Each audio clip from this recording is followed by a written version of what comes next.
Hello दोस्तों, मैं संजीव और आज हम बात करने वाले हैं क्षेत्रीय राज्य पंजाब मैसूर के बारे में।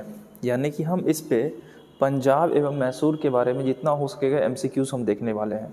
यानी राजा रंजीत सिंह के बारे में बात करने वाले हैं और हैदर अली के बारे में बात होगा, साथ ही साथ टीपू सुल्तान के बारे में बात करेंगे। तो हम यहाँ सिर्फ और सिर्फ एमसीक्यूज देखेंगे जो क्वेश्चन एग्जाम में आते हैं, उस पर फोकस करेंगे। आप लोग पढ़े ही होंगे इसे। तो चलते हैं, क्वेश्चन नंबर 1 हम लेते हैं और क्वेश्चन नंबर 1 हमारा होगा पंजाब से। पहला क्वेश्चन है आपके सामने, ये रहा क्वेश्चन है कि रंजीत सिंह के राज्य में सम्मिलित था, कौन सा क्षेत्र रंजीत सिंह के राज्य में सम्मिलित था? और ऑप्शन आपके सामने है दिल्ली, काबुल, मकराना और श्रीनगर। आंसर आप कमेंट में करना, टिक भी लगा लेना। एक्यूरेसी कितनी है वो देख लेना। पंजाब देखेंगे और मैसूर देखेंगे, इसके बाद हम अवध भी देखने वाले हैं, ठीक है, मॉडर्न हिस्ट्री चल रहा है। इसके बाद भारत के गवर्नर जनरल, वायसराय, ये सारे हम एक एक करके कवर करने वाले हैं। तो इसका आंसर हो जाएगा, जिन्होंने डी लगाया है उनका सही है, इसका आंसर हो जाएगा डी यानी श्रीनगर। देख लेते हैं, थोड़ा डिस्क्रिप्टिव पे बात कर लेते हैं। रंजीत सिंह के बारे में थोड़ी बातें जान लेते हैं। रंजीत सिंह का जन्म हुआ था 13 नवंबर 1780 को। हुआ था कहाँ? तो सुरचकिया मिसल में। ये जो बातें दी हुई है इस पे ध्यान देना है कि जन्म कहाँ और किस जगह पे हुआ था, कौन से मिसल में। क्वेश्चन ये पूछा हुआ है कि रंजीत सिंह किस मिसल के थे, तो सुरचकिया मिसल के थे। कि मुखिया महासिंह के घर में हुआ था, यानी सुरचकिया मिसल के जो मुखिया थे महासिंह, उनके घर में हुआ था। महाराजा रंजीत सिंह और अंग्रेज के बीच 25 अप्रैल 1809 को अमृतसर की संधि हुई। ये क्वेश्चन सबसे इंपॉर्टेंट है। अमृतसर की संधि किसके किसके बीच हुई थी? तो रंजीत सिंह के बीच में और अंग्रेजों के बीच में हुई थी। कब हुई थी? तो 1809 यानी 19वीं शताब्दी के प्रारंभ में हुआ था। डेट 25 अप्रैल, ये भी याद रखना है। संधि का तत्कालिक प्रभाव यह हुआ कि रंजीत सिंह का सतलज पार के सिख राजाओं के ऊपर प्रभुत्व जमाने का सपना टूट गया था। रंजीत सिंह सोच रहे थे कि सतलज नदी के ऊपर जो क्षेत्र है उस पर हम अपना कब्जा कर लेंगे, लेकिन जब ये संधि हुई तो ये बात धरी की धरी रह गई।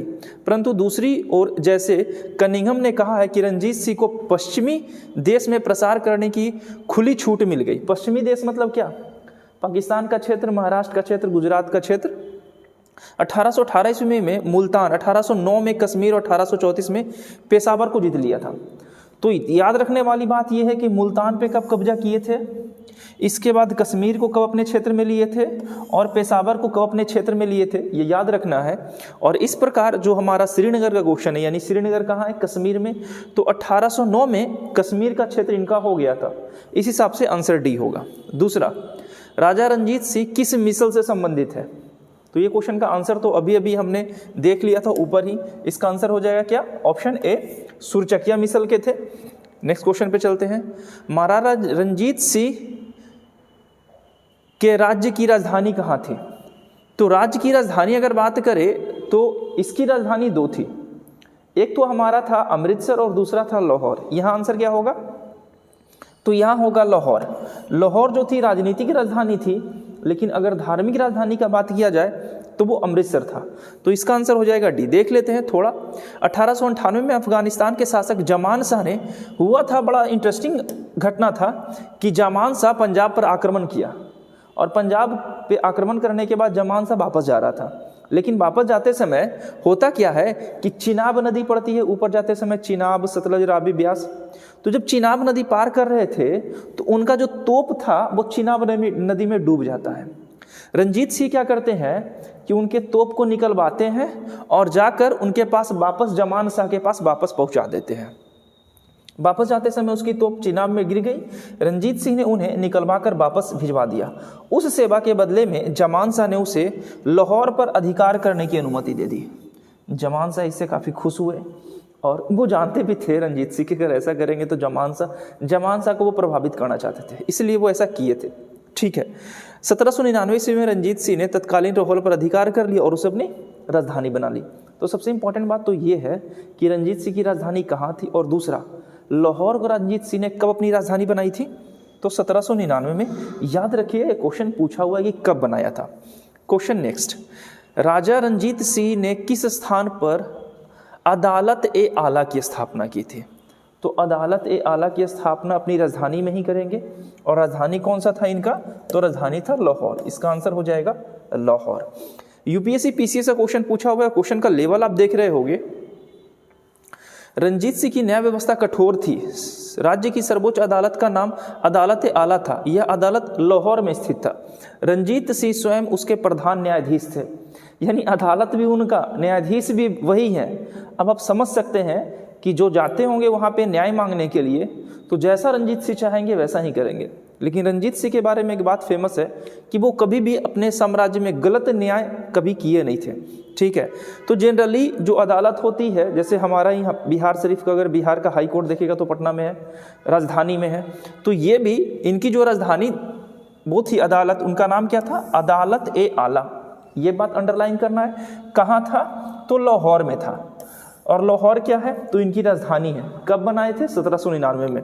ये छोटी छोटी बातें बार बार रिपीट करते चलना है।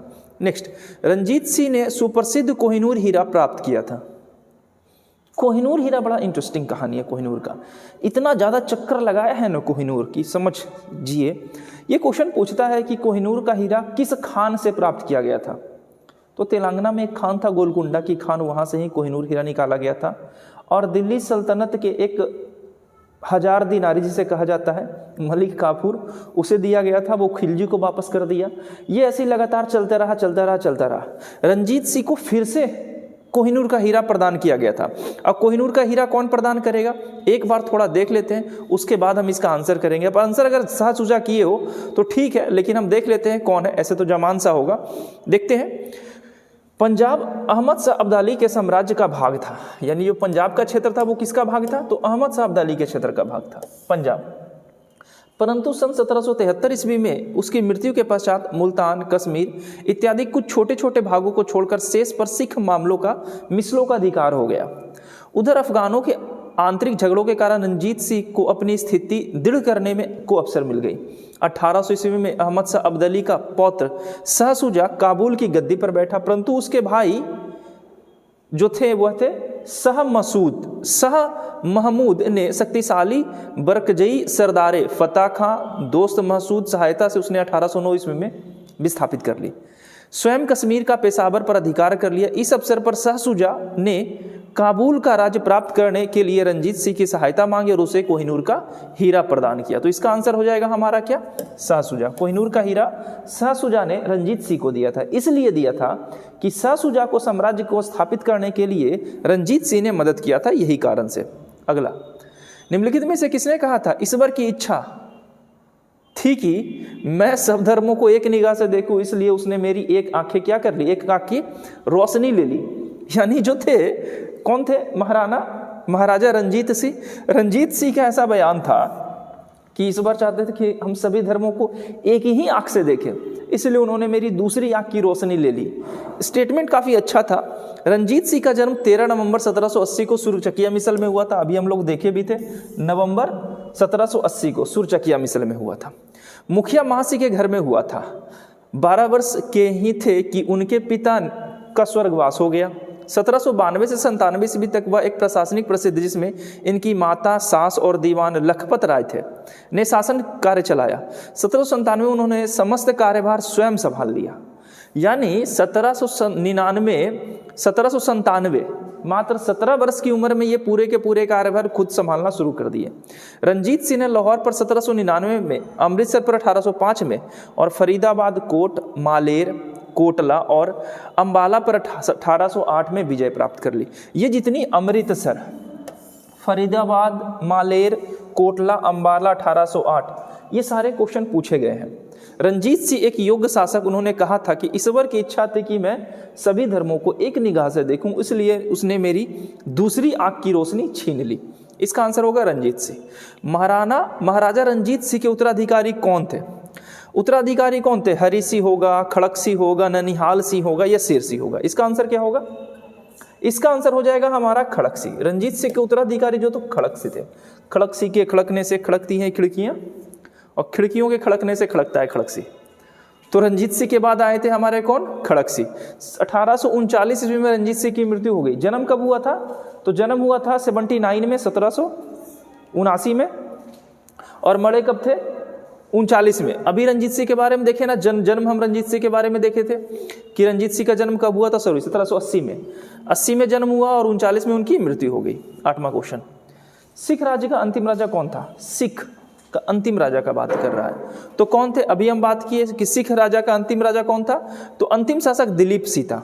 ये क्वेश्चन बहुत बार पूछा गया है कि सिख साम्राज्य के अंतिम शासक। हम बात कर रहे हैं पंजाब में सबसे पहले हम देखिए रंजीत सिंह, जो सबसे प्रचलित है, सुरचकिया मिसल के हैं। 1780 में उनका जन्म हुआ है और 1780 में जन्म हुआ और साथ ही साथ उनकी मृत्यु भी हो गई 1839 में, यानी मात्र 59 ईयर तक वो जीवित रहे थे।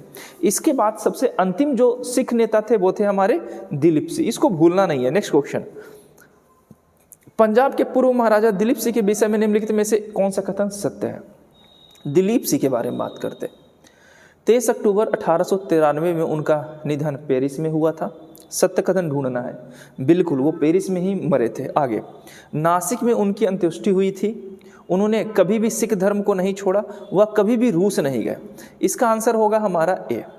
पंजाब के पूर्व महाराजा दिलीप सिंह का निधन 22 या कुछ स्रोतों से 23 अक्टूबर 1893 को पेरिस में ही हुआ था। पेरिस कहाँ है? फ्रांस में हुआ था। तो ये बहुत इंपॉर्टेंट बात है कि जो हमारे दिलीप सिंह हैं उनकी मृत्यु पेरिस में हुई 1893 में हुआ था। शेष सभी कथन असत्य है। दिलीप सिंह ने सिख धर्म छोड़कर ईसाई धर्म अपना लिया था। यह भी इंपॉर्टेंट है कि सिख धर्म के उस नेता का नाम बताइए जिसने ईसाई धर्म को स्वीकार किया था, तो और कोई नहीं थे, हमारे दिलीप सिंह थे। ठीक है, इन्होंने रूस की यात्रा भी की थी। इनकी अंत्येष्टि इंग्लैंड में हुई थी। ठीक है, और यहाँ पे नासिक दिया हुआ, अंत्येष्टि नासिक नहीं इंग्लैंड में हुआ था। नेक्स्ट क्वेश्चन देखते हैं, सिख साम्राज्य का अंतिम शासक कौन था? अभी हमने बात किया कि दिलीप सिंह जो थे सिख साम्राज्य के अंतिम शासक थे। 1849 में द्वितीय आंग्ल मैसूर युद्ध के समाप्ति पर अंग्रेजों द्वारा पंजाब का विलय कर लिया गया और दिलीप सिंह को पेंशन देकर पेंशन भोगी बना दिया गया। यानी 1849 वो समय था जब सिख धर्म को क्या कर लेता अंग्रेज, राज हड़प की नीति के तहत अपने क्षेत्र में मिला लेता है। नेक्स्ट क्वेश्चन, पंजाब के विलय के पश्चात पंजाब पर शासन करने के लिए निम्नलिखित में से कौन 3 की परिषद का सदस्य नहीं था? M.H. इलियट ये तो नहीं ही थे, सर हेनरी लॉरेंस ये थे, जॉन लॉरेंस ये भी थे, रॉबर्ट मॉन्टगोमरी ये भी नहीं थे। इसका आंसर 1 और D दोनों होगा। इसका ये थे ये दोनों नहीं थे। पता नहीं 2 ऑप्शन क्यों दे दिया यहाँ पर। चलते हैं आंसर देखते हैं। पंजाब में ब्रिटिश साम्राज्य के विलय के बाद लॉर्ड डलहौजी राज हड़प की नीति यही लाए थे ना। सतारा, जोधपुर, संबलपुर ये सारे के सारे लोग आगे पंजाब पर शासन करने के लिए 3 लोगों का एक परिषद का गठन किया था। इस परिषद में कौन कौन थे?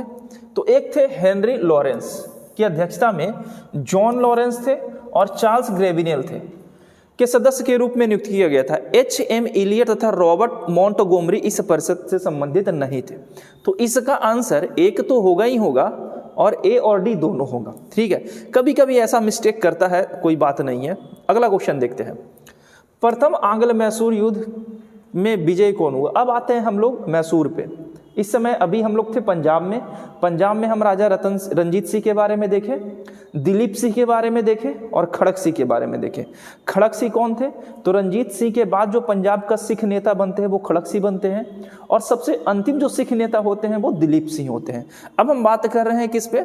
मैसूर से पहला क्वेश्चन ये है कि पहला आंग्ल मैसूर युद्ध किसने जीता था?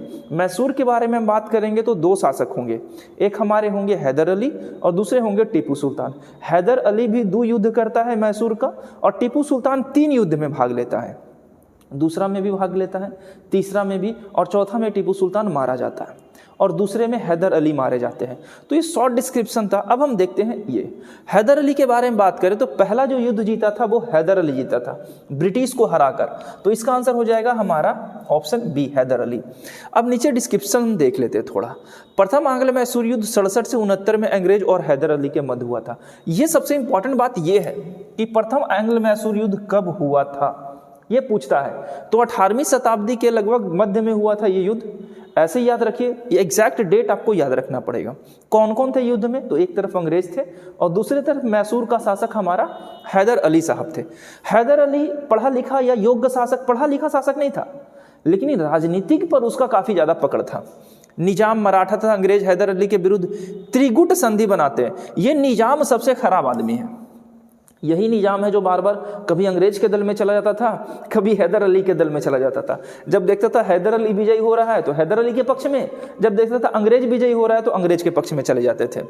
निजाम, मराठा और हैदर अली, अंग्रेज हैदर अली के विरुद्ध एक त्रिगुट संधि में सम्मिलित हुए। हैदर ने अपनी कूटनीति सूझबूझ से इस त्रिगुट को भंग करने का प्रयास किया। उसने मराठों को धन देकर और निजाम को प्रदेश का प्रलोभन देकर अपनी ओर मिला लिया।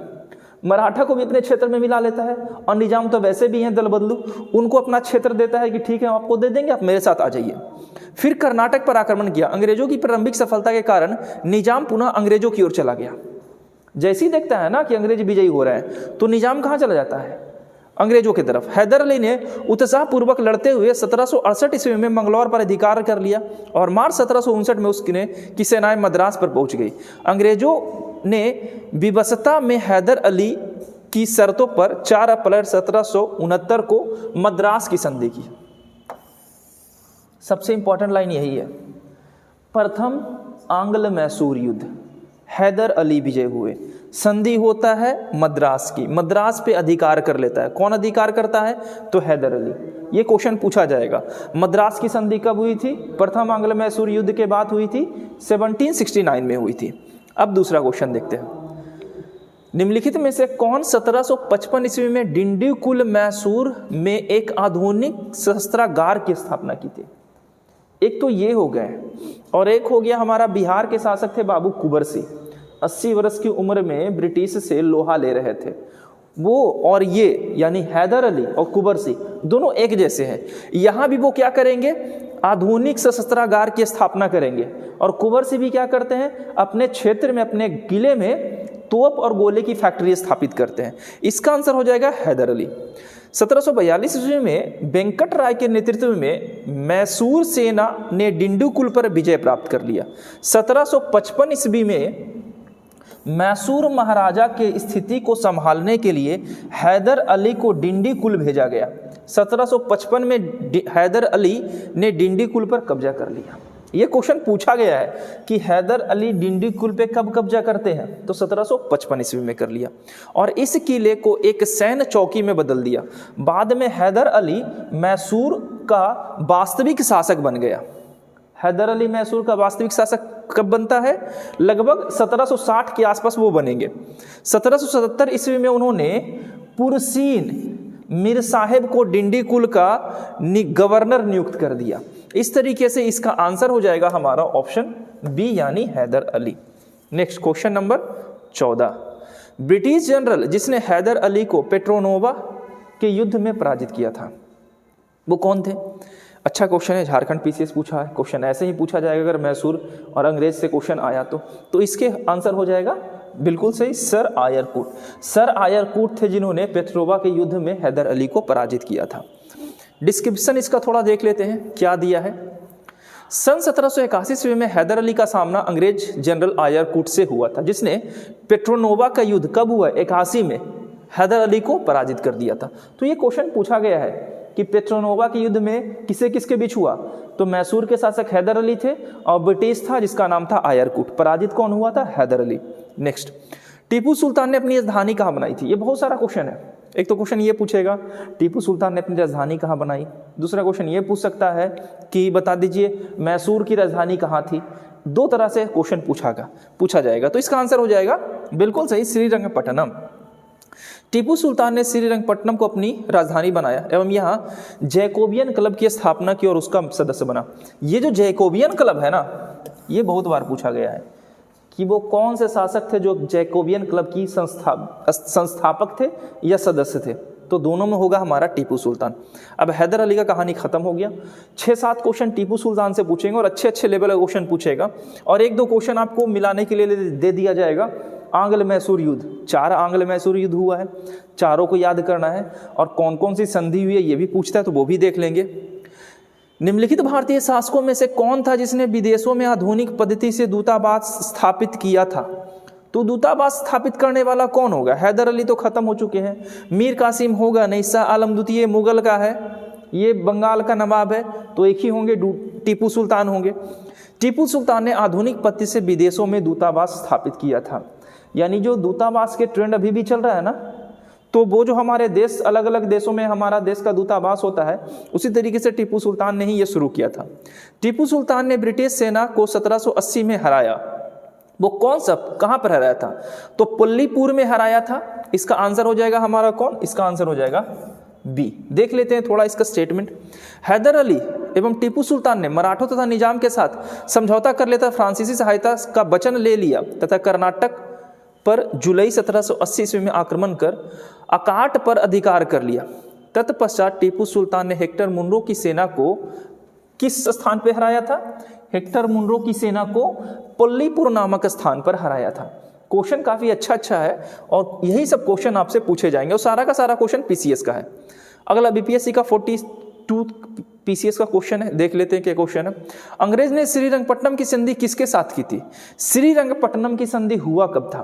तो श्रीरंगपट्टनम की संधि होगा चतुर्थ आंग्ल मैसूर युद्ध के बाद। तो द्वितीय आंग्ल मैसूर युद्ध में तो हैदर अली मारे ही जाते हैं, तो रहेंगे कौन? तो रहेंगे हमारे टीपू सुल्तान ही रहेंगे। देख लेते हैं तृतीय आंग्ल मैसूर युद्ध कब हुआ था? 90-92 के आसपास। श्रीरंगपट्टनम की संधि हुई कब? 1792 में, यानी इसके बाद। इस संधि में अंग्रेजों की ओर से कॉर्नवालिस और मैसूर से कौन लड़ रहा था? टीपू सुल्तान। यानी कि जो श्रीरंगपट्टनम की संधि हुई है, इसमें टीपू सुल्तान थे और अंग्रेज की तरफ से कौन थे? लॉर्ड कॉर्नवालिस थे। इसके अनुसार टीपू को अपने राज्य का लगभग आधा भाग अंग्रेजों को देना पड़ा और उनको साथियों को देना पड़ा। साथ ही युद्ध में के हर्जाने के रूप में टीपू को 3 करोड़ रुपया भी देना पड़ा था। तो श्रीरंगपट्टनम की संधि एक ऐसी संधि थी जिसमें टीपू सुल्तान को पूरी तरीके से तोड़ दिया गया। यह संधि हुई कब थी? तो श्रीरंगपट्टनम की संधि जो होती है वो तृतीय आंग्ल मैसूर युद्ध के बाद होती है, क्योंकि चतुर्थ आंग्ल मैसूर युद्ध होगा 1799 ईस्वी में। ये बात याद रखिएगा और उसी समय टीपू सुल्तान मारा जाएगा। नेक्स्ट क्वेश्चन देखते हैं आगे। टीपू सुल्तान अंग्रेजों के साथ युद्ध में कब मारे गए? तो मारे जाएंगे कब? अभी मैंने बताया कि चौथा आंग्ल मैसूर युद्ध होगा 1799 में होगा और इसी समय टीपू सुल्तान की हत्या कर दी जाएगी। तो ये होगा हमारा आंसर बी, 1799। चतुर्थ आंग्ल मैसूर युद्ध। निम्नलिखित में से कौन सुमेलित है, यानी सही सुमेलित है, उसे उसका आंसर करना है। दिख रहा होगा, अच्छे से दिख रहा होगा। ठीक है, थोड़ा और बड़ा कर देते हैं, अच्छे से मिला लीजिए क्या इसका आंसर होने वाला है। पहला, प्रथम आंग्ल मैसूर युद्ध हैदर अली पराजित हुआ था? नहीं, हैदर अली पराजित नहीं हुआ था, हैदर अली विजय हुआ था, अंग्रेज पराजित हुए थे। द्वितीय आंग्ल मैसूर युद्ध हैदर अली ने अंग्रेजों को पराजित किया था, हैदर अली अंग्रेजों से पराजित हो गए थे और खुद मारे गए थे। तृतीय आंग्ल मैसूर युद्ध टीपू सुल्तान युद्ध जीता और अपना भूभाग अंग्रेजों को नहीं दिया, ये भी गलत हो जाएगा।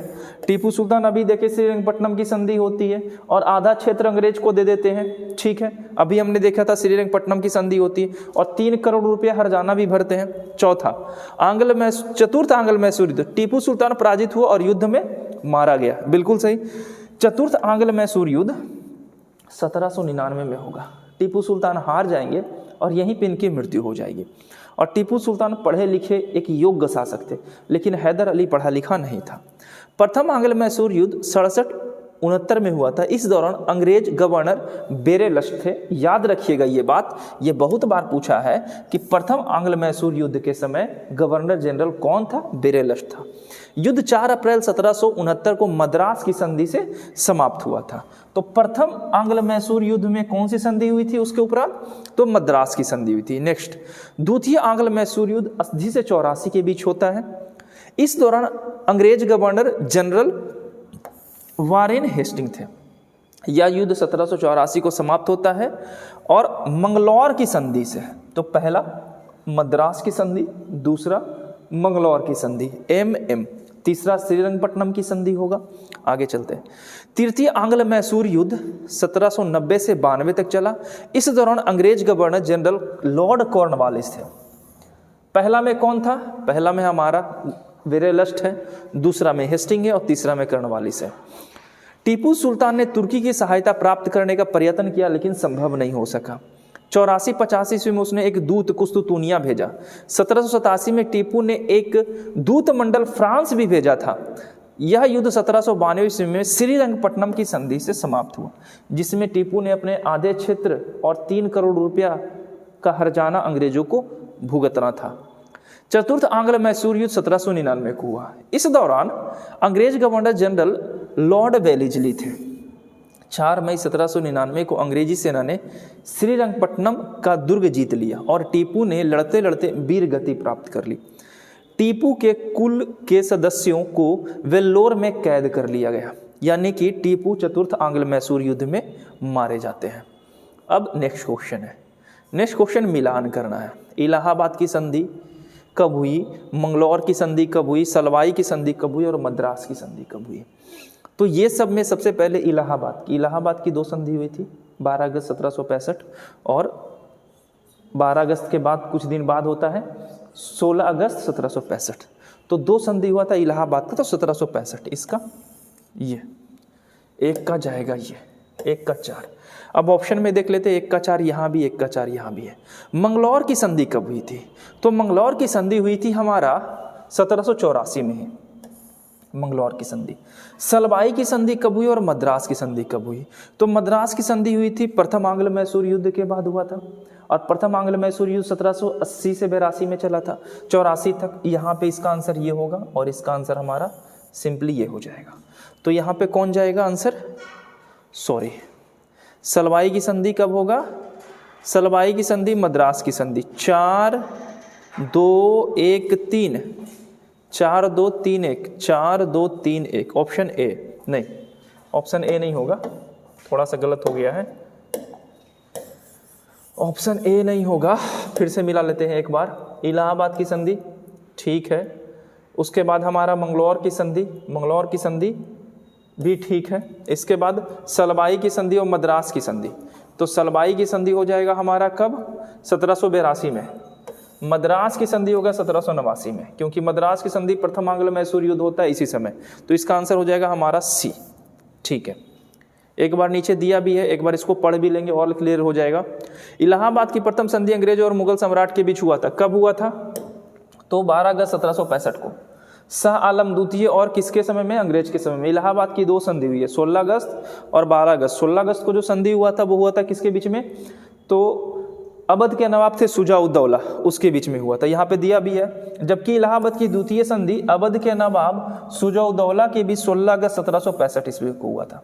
मंगलौर की संधि टीपू सुल्तान के बीच हुआ था, 80-84 के बाद अंग्रेजों और टीपू सुल्तान के मध्य हुआ था 1784 में। सलवाई की संधि प्रथम आंग्ल मराठा युद्ध 75-82 के बाद महादजी सिंधिया के मध्य अंग्रेज और मराठों के मध्य हुआ है। मद्रास की संधि प्रथम आंग्ल मैसूर युद्ध के बाद हुआ है, और प्रथम आंग्ल मैसूर युद्ध 1767 से 1769 के बीच में हुआ है। ठीक है, आगे चलते हैं लास्ट। बेगम समरू ने एक अति प्रसिद्ध चर्च का निर्माण करवाया था, वो चर्च कौन था ये बता दीजिए। तो ये चर्च जो था वो मेरठ के निकट था, उसका नाम क्या था, प्रसिद्ध बेगम समरू ने एक अति प्रसिद्ध चर्च का निर्माण कराया था जो मेरठ के निकट था। तो मेरठ, इसका आंसर क्या हो जाएगा हमारा, इसका आंसर हो जाएगा सरधना नहीं, ये नहीं होगा जी, कानपुर होगा इसका आंसर। नेक्स्ट चलते हैं। निम्नलिखित में से कौन सा कथन सही है। अली मर्दान खान ने पंजाब में राजस्व कृषि पत्ति आरंभ की थी। महाराजा रणजीत सिंह ने लाहौर में तोपों का निर्माण किया और आधुनिक ढलाई सिक्के स्थापना की थी। सही ढूंढना है। आमेर के सवाई राजा जयसिंह ने यूक्लिड के रेखागणित के तत्वों का संस्कृत में अनुवाद किया। मैसूर में टीपू सुल्तान ने श्रृंगेरी मंदिर में देवी शारदा की मूर्ति का लिए धन दिया था। तो ये सही है, ये भी सही है। अजमेर में सलवाई जयसिंह के यूक्लिड में रेखागणित के तत्व, ये भी। अली मर्दान खान ने बंगाल में राजस्व कृषि पत्ति प्रारंभ की थी। एक बार देख लेते हैं।